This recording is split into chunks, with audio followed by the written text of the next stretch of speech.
नायिका विनया वाळिंबे. भूमिका लता जयश्री पेडेकर. बाबा शिरीष आळेकर. आई मोहना भिडे. नलुताई अश्विनी पाटणकर. गीता वहिनी अपर्णा जोशी. सुभाष दिलीप कुलकर्णी. सुनील अवधूत गोडबोले. राधा मंगला सोहनी.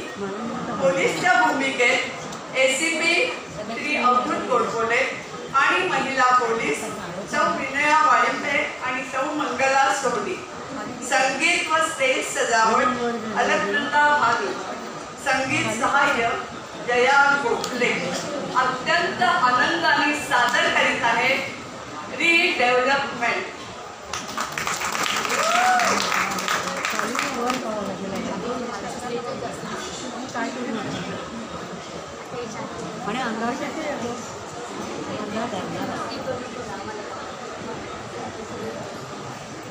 अगं आज तू घरामध्ये कशी काय? अहो काल सांगितलं नव्हतं का तुम्हाला? आज आम्हाला सेटला सुट्टी आहे. म्हणून तर मी निवांत बसली आहे ना घरात. अगं काल दहावीचा फोन आला होता. अगो बाई हो का? हो. काय म्हणतोय सुभाष? खरंच आपल्या लेकीने लव्ह मॅरेज करायचं ठरवलं तेव्हा किती हसकावलं होतं नाही का आपण? असं वाटत होतं की कसं होईल तिचं. हो ना, पण ह्या गोष्टीला तर 10 वर्ष होऊन गेली. अहो त्यात काय झालं? जुन्या जुन्या गोष्टी आपण आठवतोच की. पण खरं सांगू का, अगदी मनापासून वाटतं की तिच्या सासूबाई नलुताई किती प्रेमळ आहेत नाही का? हो ना, बेळगावला त्याचा बंगला नवे मोठा वाडाच आहे, शिवाय गाडी आहे आणि सगळे नातेवाईक त्यांचे बेळगावातच तर आहेत ना. हो, आणि आपल्या लेकीला त्यांनी छान असा त्याच्या मनाप्रमाणे गारमेंटचा व्यवसाय सुद्धा उभा करून दिलाय. मुलगी सुखात आहे बघ आपली तिकडे. अहो असं सारखं सारखं बोलू नाही हो, आपली दृष्ट लागते आपल्यालाच. पण तिचा पण मधला दीर सुनील बाई अमेरिकेला गेला आणि तिथेच स्थायिक झाला पट्ट्या. हो ना, पण तिचे सासरे आप्पा चिटणीस गेले बिचारे. त्यावेळेला त्यांचा मुलगा नुकताच नोकरीला लागला होता. 6 महिन्यापूर्वी ऍक्सिडेंटमध्ये तो गेला. आर्थिक नाही पण वहिनींची आणि पुतण्याची जबाबदारी मात्र त्याच्यावरती येऊन पडली. खरं आहे तुमचं म्हणणं, पण अगदी कोणी आहे आपला सुभाष. अगदी मोठ्या गावाप्रमाणे सगळ्या जबाबदाऱ्या अगदी छान प्रमाणे पार पडणार. हो ना, आता गीताबाईंनी जो अनाथ आश्रम बेळगावमध्ये चालवतात त्याच्या जागेच्या बाबतीमध्ये काहीतरी अडचण आली. यावरही त्या पठ्ठ्याने मात केली आणि त्याच्यासाठी सल्ला घेण्यासाठी म्हणून काल त्यांनी मला फोन केला होता. अगं बाई, मग बोलला नाही तुम्ही काय मला? बोलीन तुला सावकाश काहीतरी आणि सांगेन हळूहळू. मी असं करतो, जरा वॉक घेऊन येतो आणि आल्यावरती बोलू वाटल्याचं. काय ग बाई, आत्ताच सांगितलं असतं तर काही बिघडलं असतं का? आता माझ्या डोक्याला उगाचच भोंगा बघा. अरे आत्ता कोणाला उघडते ना? अगं बाई लता, ये ना, आता मध्येच कशी काय आलीस तू? अगं तुला भेटावं असं वाटलं, मग निमित्त कशाला हवं, आलंय निघून. ते खरंय ग, पण फोनही केला नाहीस तू. आमच्या जावई बापूंचा मात्र आला होता हो फोन. हो का? हो. मग त्यांनी सांगितलंच असेल मी इकडे यायला निघाली होते.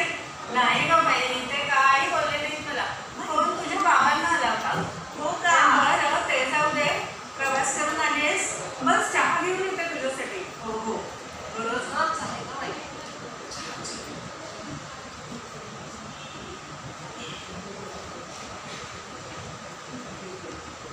घे, मस्त आलं घालून केलाय.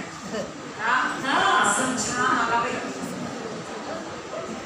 बरं म्हटलं चहा प्याल्यावर. वा वा, छान झालंय चहा.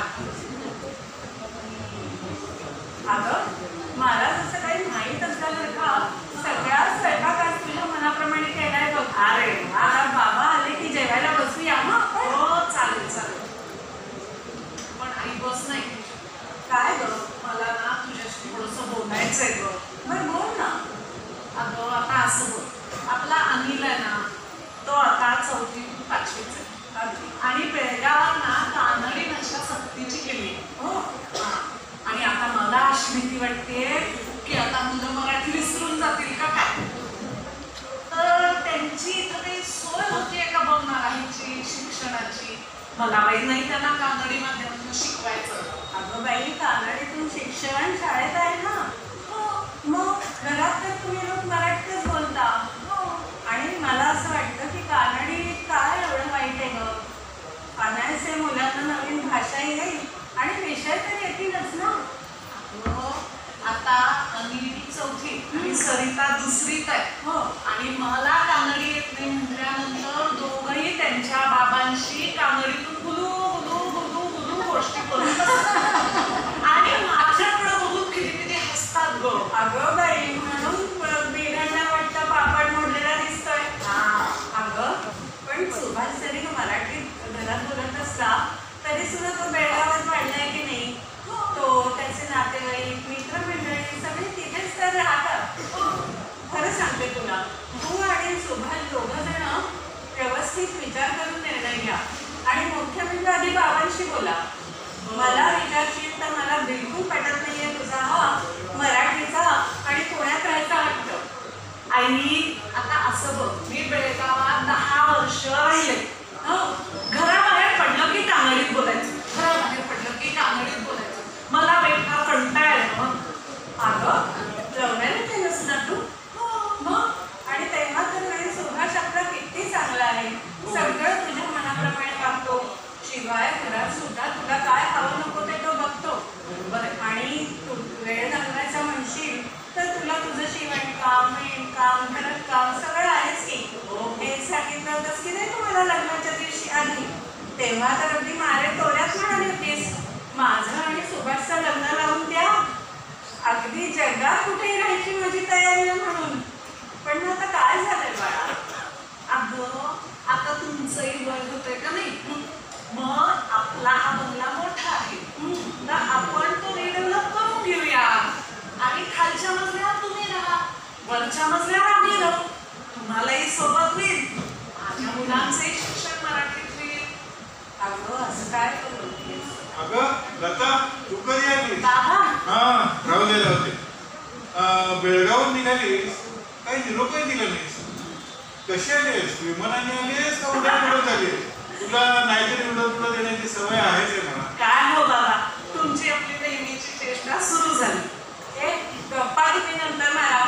आधी आपण जेवून घेऊया. आणि बाबा, आता चालेल, 5 मिनिटं बोलूया ना. बस बस. अगं, तू रात्रीची निघालीस तिथनं आणि आलेस ते एकटीच आलीस. मुलं कुठे आहेत? अनिल कुठे आहे? सरिता कुठे आहे?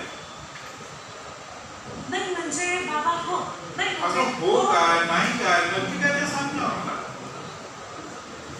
बाबा, हा. एक सांगू, हा. खरं हा. मी इथे आली आहे ना, ती परत न जाण्यासाठी.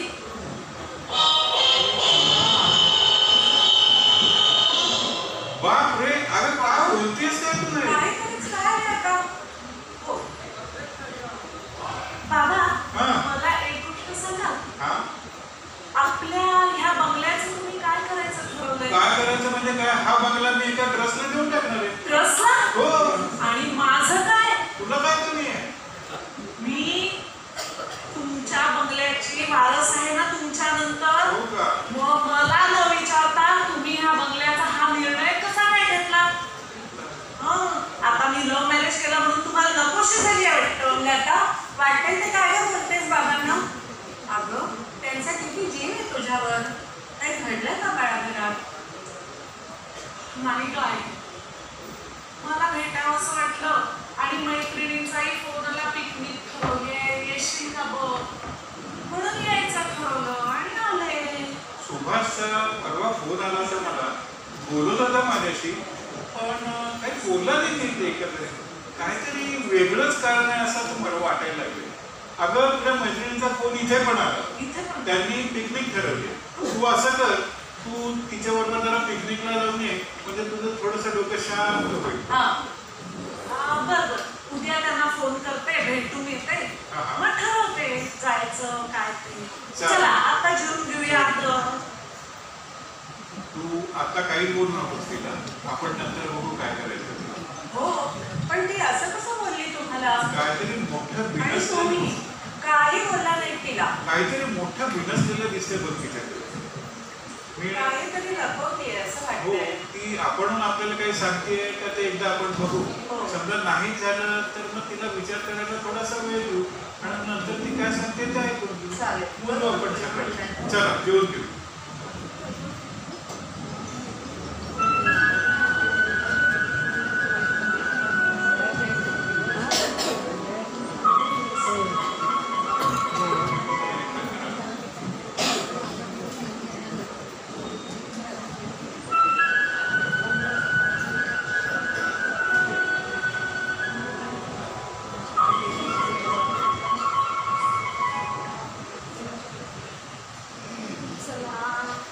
आई बाबांना तर काहीही कळलेलं दिसत नाही.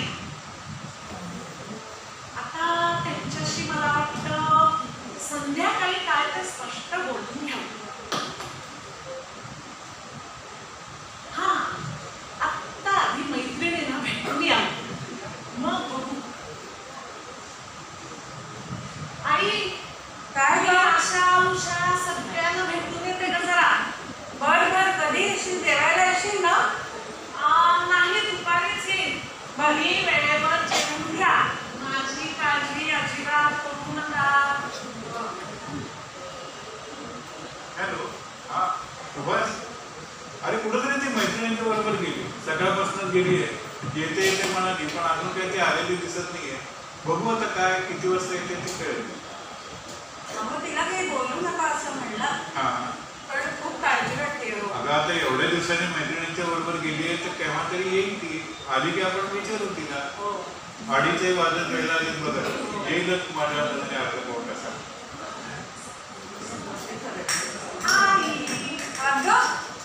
अगं 2:30 वाजले. जेवणार आहेस का? अगं नाही ग, मैत्रिणींच्या बरोबर खूप खाणं झालं, पोटभर गप्पाही झाल्या आणि मस्त मोकळं बरं वाटलं बघ मला. छान छान वाटलं ग हो आज. ना. इकडे सुभाषचे फोन येत आहे. तू त्याला फोन नाही का केलास? सारखा विचारतोय कुठे गेली आहे कुठे गेली. त्याला फोन कर वर पहिल्यांदा. सवयच आहे बाबा त्याची. एक दिवस मी घराच्या बाहेर पडावं की फोनवर फोन होता. करेन सावकाश त्याला. हो पण बघ आता हा, कर त्याला एकदा फोन. हो हो करते. हा. चला. चला आता जेवून घेऊया.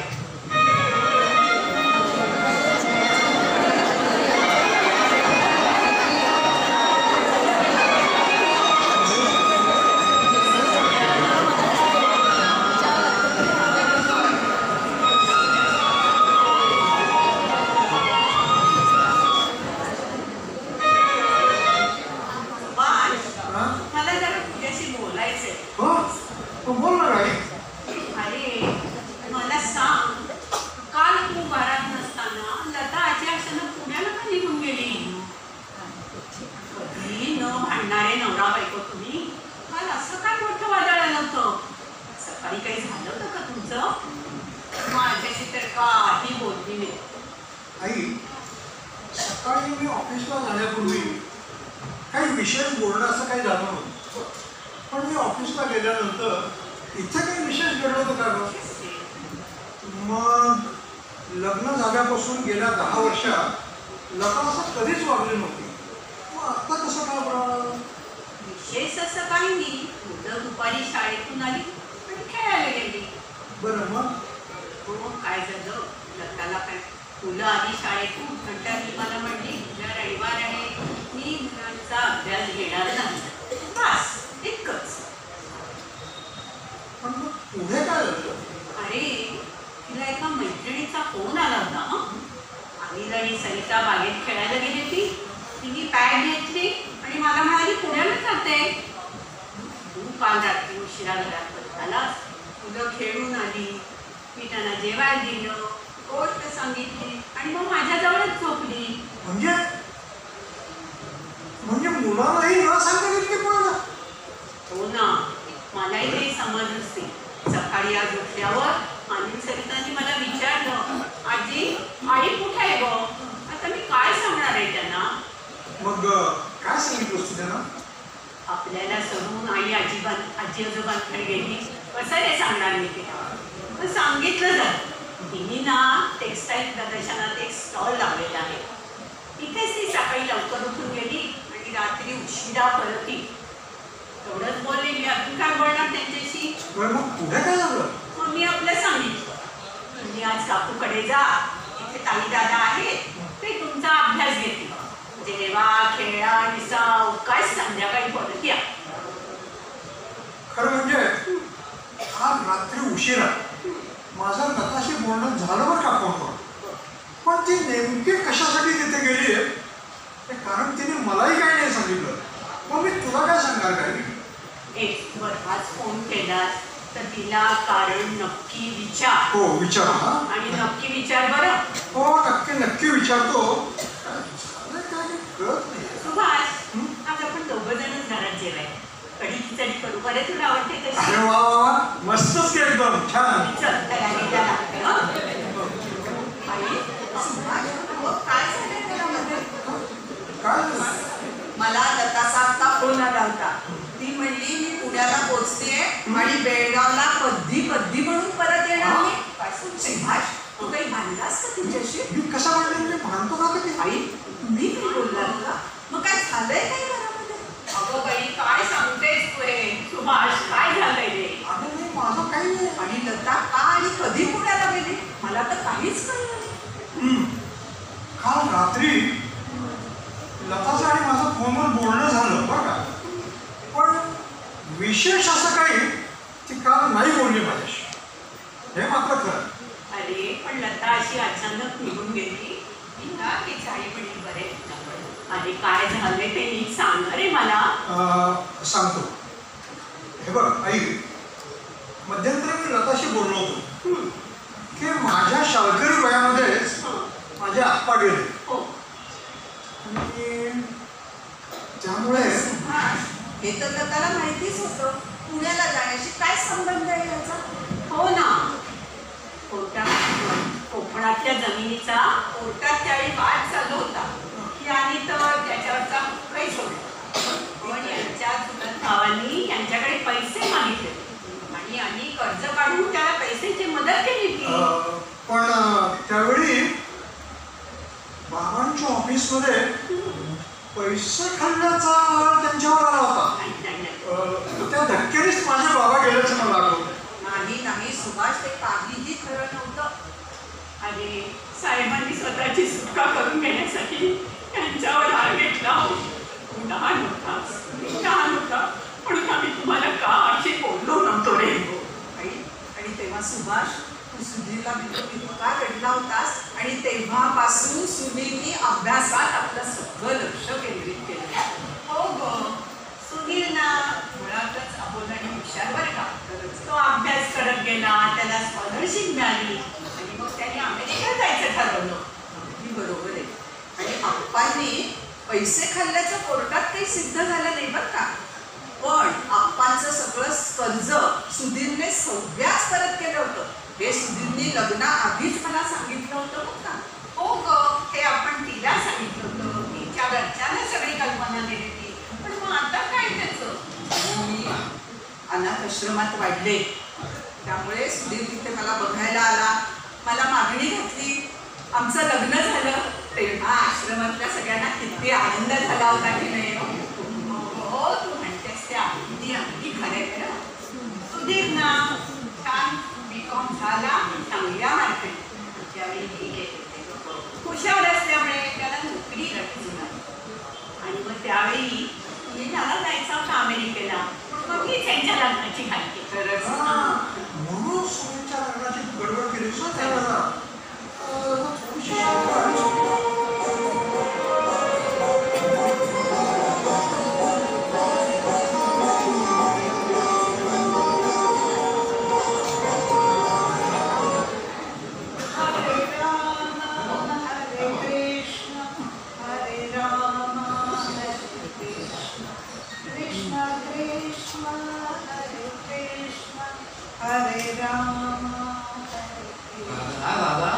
हल्ली तुमचं हरिकृष्ण प्रेम फारच वाढतं.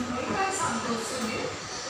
अगं जेव्हा आपण एकमेकाच्या प्रेमात होतो तेव्हा तू मराठी शिकलीस. तू ख्रिश्चन धर्माचा त्याग करून हिंदू धर्म स्वीकारला. येस. पूजकांकडून पूजाही करून घेतलीस. तेव्हा मला वाटायचं की माझ्या प्रेमात तू अखंड उडालेली आहेस. तू अशी वागतेस?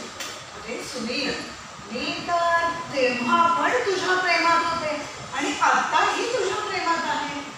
राधा राधा तू एक टोक गाठतेस. तू तुझं नाव रेबेकाचं राधा केलं. आपली मुलं हरी, मुलांची नावं हरी आणि बासुरी ठेवलीस. येस.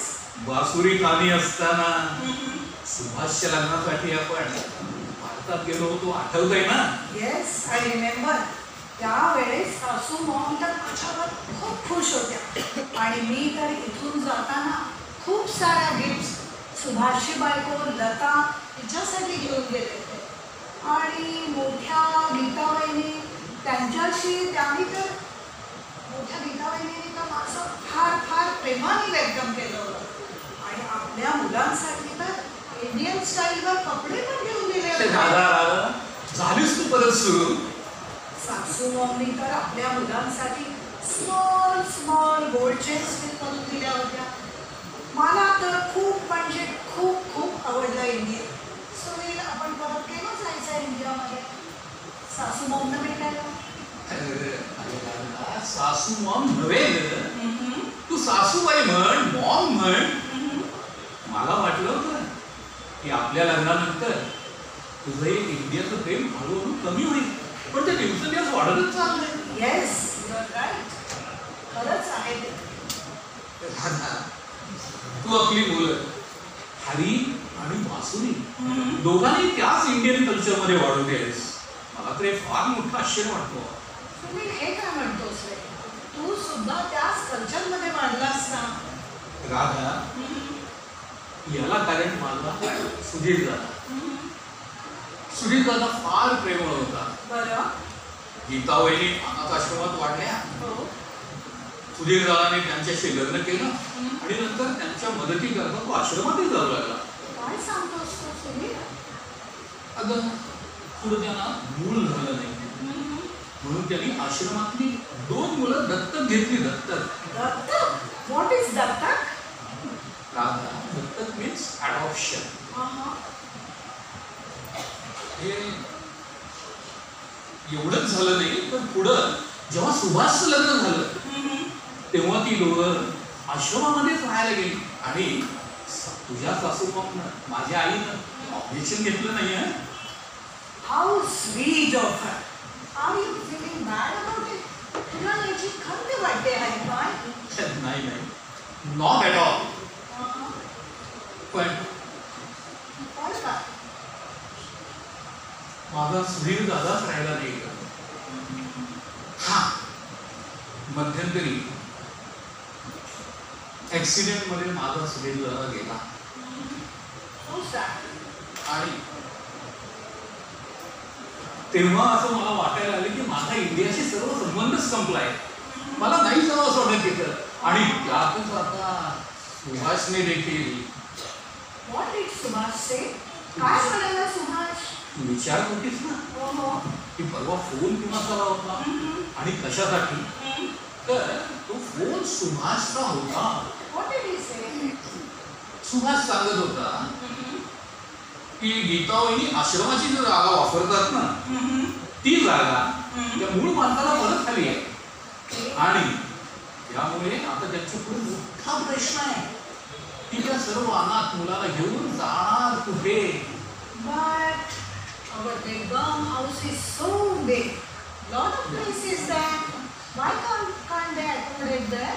दादा, आपला बेळगावचा वाडा खूप मोठा आहे. Oh. पण तो आहे तसा जर वापरला तर पुरणार नाही. तिथं ही आश्रमातली सगळी अनाथ मुलं अकोमोडेट होणं शक्यच नाही. मग काय करणार ते? यावर एक तोडगा आहे. सुभाषने एक प्लॅन केला. आपला आप्पानी बांधलेला जो बेळगावचा वाडा आहे ना तो वाडा पाडून त्याची रिडेव्हलपमेंट करून तिथे मोठा अनाथ आश्रम बांधायचा.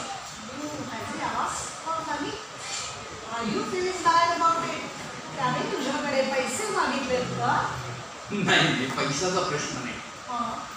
एकूण बिल्डर या आश्रमाची जागा बांधण्याचा जो खर्च आहे तो आश्रमाला डोनेशन म्हणून देणार आहे. Oh my God. मग सुभाष सासू मॉम लता तिथेच राहणार का? हा मध्यंतरी सुभाषने जवळ एक फ्लॅट बुक केला. It is nearing completion. Okay. आणि लवकरच तो आई लता सर्वजण त्या फ्लॅटवर राहायला जाणार आहे. रिअली असं आहे तर? हा या सर्व गोष्टी हल्ली सुभाष मला फोन करून सांगत होता. आणि या सगळ्यासाठी माझी परमिशन आहे का असं विचारत होता. तुझी परमिशन? वाय? राधा, त्या वाड्याचा मी देखील एक वारसदार आहे. म्हणूनच तो वाडा पाडून त्या जागी वाडा पाडून त्या जागी अनाथाश्रम बांधण्यासाठी त्यांना माझ्याकडून NOC हवी आहे. मग देऊ टाकू ती NOC. आपल्याला इथे काय कमी आहे? त्यांना गरज असेल तर इंडियामध्ये आपण इथून पैसे नाही पाठवू. राधा, तू म्हणतेस ते खरं आहे, पण पैसे? राधा, खरं सांगतो, जेव्हा आमचे आप्पा गेले आणि आमच्या घरावर जे भयंकर आर्थिक संकट कोसळलं तेव्हापासून पैसा हा विषय, खरं सांगू राधा, पैसा हा विषय मला मुळीच सोडावासा वाटत नाही. सुधीर दादाने तर तुझं सुभाषचं एज्युकेशन घर खर्च सर्व काही केलं. सासू मॉमनी तर स्वतःसाठी काहीही केलं नाही. एवढे 5 प्रकारे तुमचे लाड पुरवले. Always you told me about it. हा खरं आहे. हो, पण जेवढे त्यांच्या आवाक्यात होते तेवढेच still I got great respect for Sudhir दादा. आय रियली लव्ह हिम. पण आता सुधीर दादाच राहिला नाही ग. मग तू काय ठरवलं आहेस आता? दादा, तू सांग, मी आता काय करावं? I am in dilemma. Sunil, I think you should give away your rights. घरावरचा हक्क सोडून दिल्याचं पत्र तू सुभाषला द्यावंस. राधा, हे सगळं कळतंय ग, पण वळत नाहीये. Sunil, do you trust me? Yes dear. तुझा माझ्यावर विश्वास आहे ना? असं का विचारते? मग सोडून दे ती जागा. हो, हे खरं आहे. खरं आहे. आजच मी मेल करून सुभाषला त्या जागेवरचा हक्क सोडल्याचं पत्र पाठवून देतो. Yes. Thank you, dear. You have saved my soul. I am totally relaxed now. You're welcome. That's like a good husband.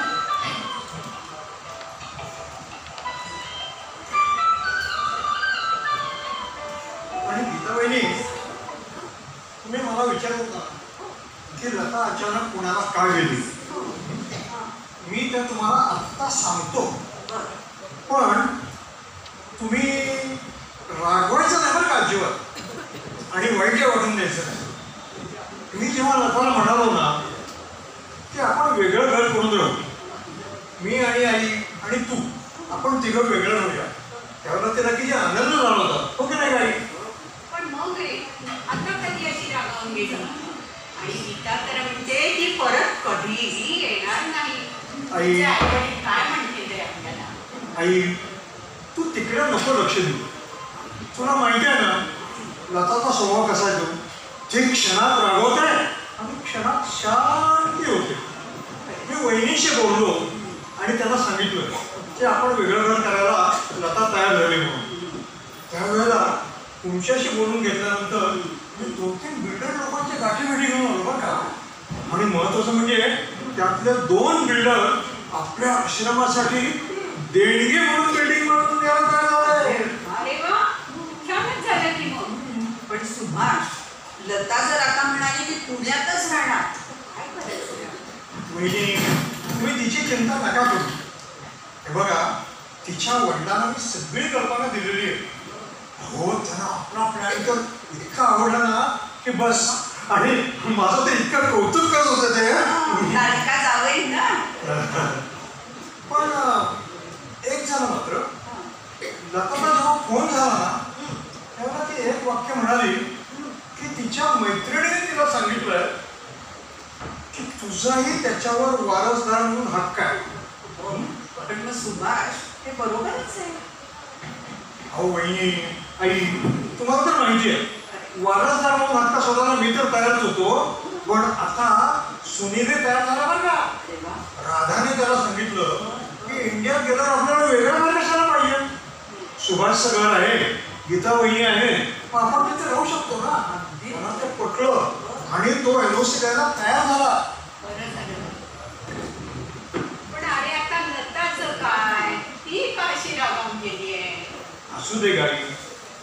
खरं म्हणजे वेगळं घर करायला तयार झाल्यावर तिने असं करायला नको होतं, पण मी समजावून सांगेन तिला. मी आता असं करतो, मुलाला घेऊन उद्या सकाळीच पुण्याला जातो आणि तिला घेऊन येतो. चालेल चालेल. जा बाबा. कुटुंब आनंदी तर आपण आनंदी, नाहीतर माझे म्हातारपणाचे दिवस अंत करण्यात जातील रे. आई तू नको का काळजी करूस विनाकारण, सगळं व्यवस्थित होईल. तरी तुम्हाला उशीर होतोय का निघायला? मी येऊ दे का सोडायला? नको सुभाष, मी जाईन आपली. सुभाष, तू सगळ्यांसाठी इतकं करतोस ना की मला बोलायला जरा अवघड वाटतंय. पण आई, सुभाष, मलाच काहीतरी सांगायचंय. अहो वहिनी, तुम्ही निसंकोच बोला ना, असं काय करताय? गीता, अगं मला माझी तिन्ही मुलं सारखी, तशीच तुम्ही तिची सुना गं. आणि नाटबंड तर काय, दुधावरची साईच जायचं. तुला काही मागायचंय का माझ्याकडे? होय, मला ना तुम्ही हवे आहात. सुधीर गेल्यापासून ना मी फार एकटी पडली हो. आणि आमची दत्तक मुलं अजय, सविता, तीही आता वयात येत आहे. त्यामुळे घरात कोणीतरी असण्याची नितांत आवश्यकता आहे. आई, तुम्ही याल का माझ्याबरोबर राहायला? हे काय विचारतेस? मी अगदी आनंदाने येतो तुझ्याकडे. गीता वहिनी, तुम्ही ना खरंच खूप सोशिक आहात हो. खरं म्हणजे तुमची ही जी अडचण आहे ना, ती आम्ही आधीच लक्षात घ्यायला पाहिजे होती. तुम्ही घेऊन जा येईल तुमच्याकडे, पण एका अटीवर, सणासुदीला सगळ्यांनी एकत्र इथं यायचं. आपलं कुळधर्म, कुळाचार, रीतीभाती हे सगळं इथे येऊन करायचं बरं का आनंदाने. नक्की मी येईन. पण आई, सुभाष, तुम्ही माझे इतके आधार आहात ना. आणि आज मला इथे सगळं बोलून इतकं बरं वाटतंय. पण आता मी निघू का आश्रमात? हो नीट जागं. हो. बरोबर. आपण जर कसं कमी पडतो.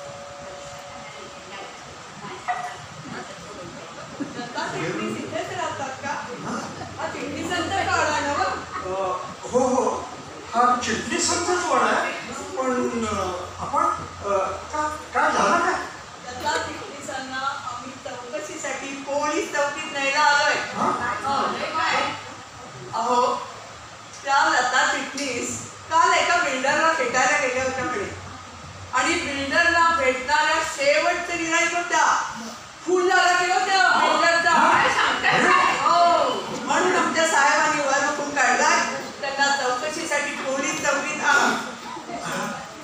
काहीतरी गडबड होती, असं नाही होणार. आणि तुम्ही म्हणालात ना की काल ती गेल्यानंतर खून झाला म्हणून, पण ती काल संध्याकाळी गेली होती असं तुम्ही म्हणालात, हो ना? पण मी तुम्हाला सांगतो, अहो काल सकाळपर्यंत इथेच होती, काल दुपारी गेली ती पुण्याला. अहो, आत्ता आम्ही वाड्यात आत येत होतो, तिथे 2 लहान मुलं खेळत होती. ती कोणाची मुलं होती बरं? ती माझी आणि लताची. मग बघा, आता मुलांना सोडून आई माहेरी जाते, संशय दाट होणारच की नाही? काहीतरी सांगता तुम्ही. हे बघा, असं काही झालेलं नाहीये. आणि त्या शहा बिल्डरला भेटायला मी गेलो होतो, लता नाही. आणि तिचा काय छोटासा व्यवसाय आहे, त्यामुळं आमचं जे कार्ड आहे ना, आम्ही लताच्या नावावर छापलंय.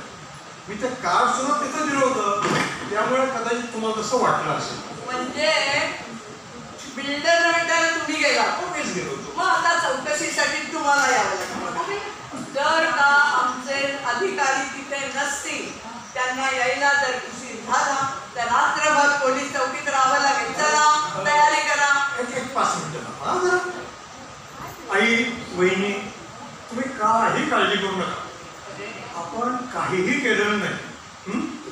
वहिनी, तुम्ही आता मुलाला घेऊन इथंच या बरं. आणि बिलकुल घाबरू नका. अहो, रात्रीपर्यंत सोडतील होते मला. आपण काही केलेलंच नाहीये, आणि यांना घाबरायचं काय करणार? घाबरू नका. चला काय बरे आयुष्य आला तुम्ही घाबरू नका. आम्ही सगळे आहोत ना तुमच्या बरोबर. आणि आपली लता असं काहीही करणाऱ्यातली नाही. त्यांचा काहीतरी गैरसमज झालाय हो. चौकशी करणं हे पोलिसांचं काम.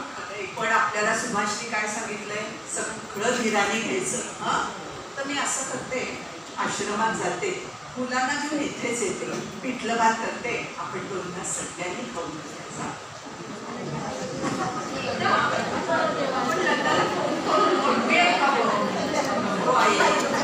सुभाष आणायला जाणार होता ना, त्याच्या इथे आता मीच जाते पुण्याला आणि लताला घेऊन येते. म्हणजे कसं तिच्या आई वडिलांना समोरासमोर सांगितलेलं बरं. उगीच फोनवर सांगितलं तर ते घाबरून जाते.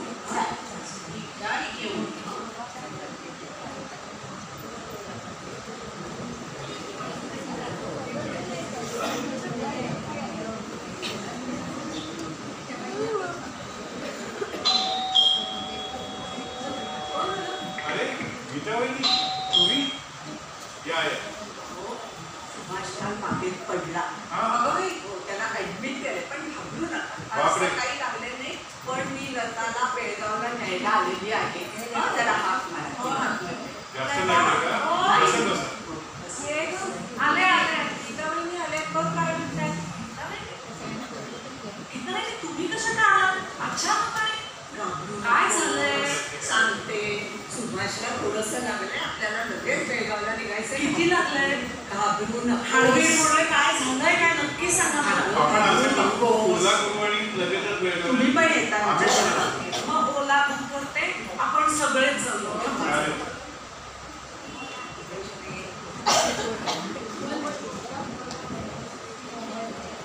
अर्ध्या तासात ओला येते. चालेल चालेल. आपण निघू तोपर्यंत तयारी होईल आपली. हो, चालेल. चालेल.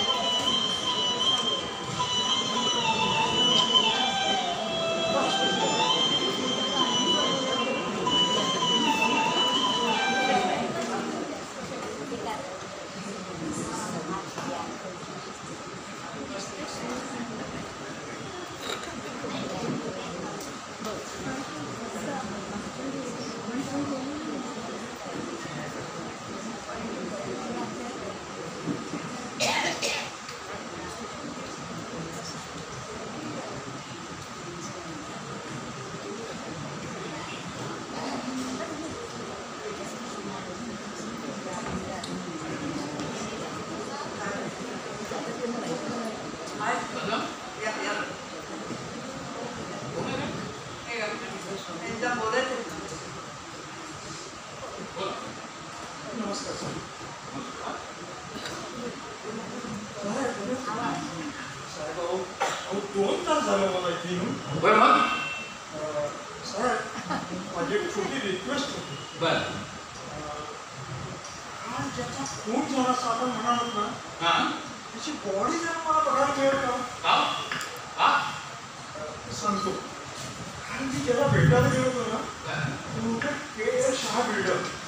आणि आता त्याचा खून झाला असं म्हणतात की नाही, तो नेमकं कोण आहे एवढं मला बघायचं होतं. प्लीज प्लीज साहेब प्लीज. असं म्हणताय हो. काय नक्की एकदम साहेबांना सांगा यांना नेऊन जा तुम्ही आपण. हो. चला. बॉडी जाऊ. हा, बोल बोल बोल बोल. हा काल 7:30 वाजता. अच्छा हा शहाची अशी भानगड आहे. तू लक्ष ठेव. गरज असताना मला रिपोर्ट पाहूया. ठीक आहे ठेव. साहेब साहेब बघा, मी म्हणलो होतो की नाही, हो ती बॉडी के. शहा बिल्डरची नाहीच. मी ज्याला भेटायला गेलो होतो ना, तो के. शहा बिल्डर होता आणि बॉडी दुसरीच आहे. शहा बिल्डरची बॉडी ती. हे सगळं खरं आहे, पण शहा बिल्डरच्या जवळ तुमच्या बायकोचं कार्ड आलं कसं? हां या व्हिजिटिंग कार्डचा काय घोळ आहे? सांगतो हां साहेब. साहेब मी मागच्या आठवड्यात त्याला भेटायला गेलो होतो. शहा बिल्डरला. हो इतकं व्हिजिटर बुकमध्ये माझी एंट्री पण आहे, सही आहे. मी चौकशी करणार साहेब. हो. तुम्ही गेला ना? हो खात्री आहे तुम्हाला? हो हो. त्याचा फोन नंबर असणार तुमच्याकडे. कारण काय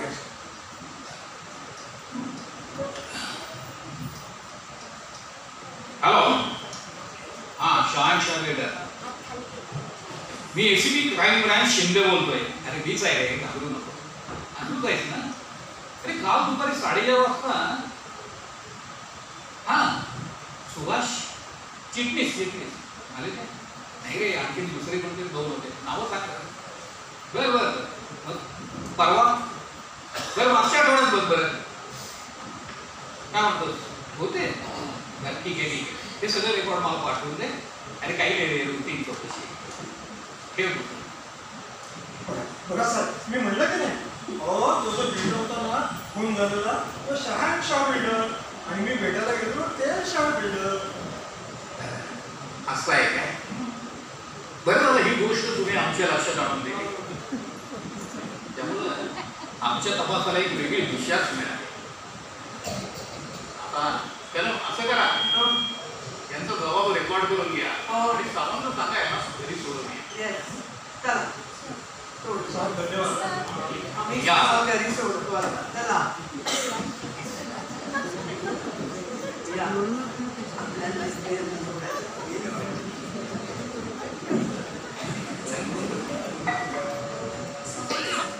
कोण आलं एवढ्या?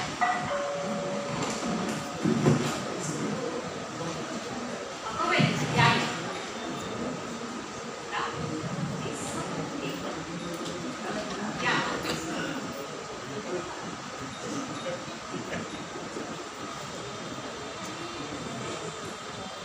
या.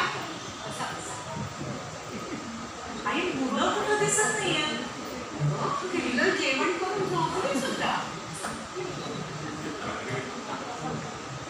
नाही, आपण सुभाषला भेटून येऊया का? हॉस्पिटलमध्ये काय झालंय आणि काय घरी. धन्यवाद. कधी. सुभाष, अरे तुला हॉस्पिटलमध्ये ऍडमिट केलं होतं ना? मग आता तू पोलिसांबरोबर कसा आलास? आता तुला सांगतो सगळं, पण असं आहे बघ, मला ना तुझ्याशी एका वेगळ्याच विषयावर बोलायचं. बस परत इथे माझ्याजवळ. हे बघ, त्या विषयाबद्दल मी तुझ्याशी नंतर बोलेन, पण आता एका वेगळ्या विषयावर मला तुझ्याशी बोलायचं आहे. काल तू कोणाला गेलीस का बाबांकडं? त्याला बाबांशी काय बोललीस का? बाबांशी? म्हणजे मला फोन केलास तेव्हा माझ्याशी फोनवर मुलांच्या शाळेबद्दल बोललीस. तुझ्या मैत्रिणीचा फोन येऊन गेला सांगितलंस. हो. पण तू नेमकी तिकडे कशासाठी गेली होतीस हे मात्र नाही सांगितलंस. तू रागवली होतीस का काल? म्हणजे मुलांना सोडून आईला घोर लावून तू अशी कशी काय दिलीस तुला? हे मला अपेक्षित नाही हा होता.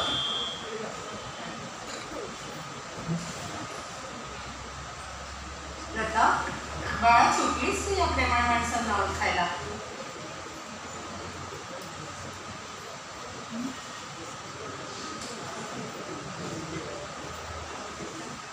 आई म्हणते ते बरोबर आहे का? कारण खरंच माझा संसार छान सुरू आहे. 2 गोंडस आणि हुशार मुलं आहेत. सुभाषही मला समजून घेणारा आणि समजावून सांगणार आहे. सासूबाई आणि गीताबाई त्या तर माझ्याशी छानच वागतात. आणि मग मी त्या एका मैत्रिणीच्या फोनमुळे माझ्या डोक्यात उलट सुलट विचारांचा गोंधळ निर्माण झाला होती. आणि त्या विचारांच्या गोंधळात मी सगळ्यांची कशी वागत होते ते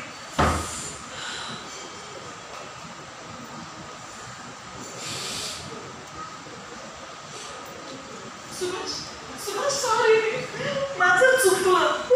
खरंच चुकलं. मला माफ कर. मी खूप वाईट वागले. तू आता बाबांशी आईशी सगळ्यांशी बोलून घे बरं. आणि चल चल. बाबा सॉरी, माझं चुकलं. तुम्ही बंगल्याचं रिडेव्हलपमेंट करून ट्रस्ट कसला देणार काम म्हणाला? परीक्षा घेत होतो तुझी. हो, मला कळलं ना. तुम्ही काय करणार? सॉरी. शाळेसारखं वागावं गं बाळा. सासूबाई, मला कळलं कळलं. ना तुला बाळा? चुकले मी, खूप चुकले. गीताबाई, कळलं ना तुला सगळं? नको नको रडू नकोस गं. रडू नकोस. नंदुताई, मला तुमच्या कुटुंबाचं तुमच्या मुलाचं खरंच कौतुक वाटलं. खरंय. आप्पा गेले तेव्हा तुमची दोन्ही मुलं लहानच होती. तुम्ही नोकरीही करत नव्हता, पण तरी संसार मात्र खूप छान निभावला. आणि हो ना, आणि ह्या गीतांना आणि सुभाषने तर अगदी दाखवून दिलं समाजाचं आपण काय देणार आहोत ते. तुम्ही या वाड्याचं रिडेव्हलपमेंट करून अनाथाश्रम बांधण्याचा जो निर्णय घेतला तो खरोखरच कौतुकास्पद आहे. आणि तुम्ही तुमच्या मुलांवरती चांगले संस्कारही केले. आणि स्वतः कष्ट करून समाजसेवा करणं ते वाटतं तितकं सोपं नाही होती. एक ईश्वर सेवाच आहे. तुम्ही जो अनाथाश्रम बांधताय त्याला आमच्याकडून फुलाची पाकळी म्हणून आम्ही तुम्हाला काहीतरी देऊ इच्छितो. त्याचा तुम्ही स्वीकार करावा. मामा, आई, ती छान वाटलं.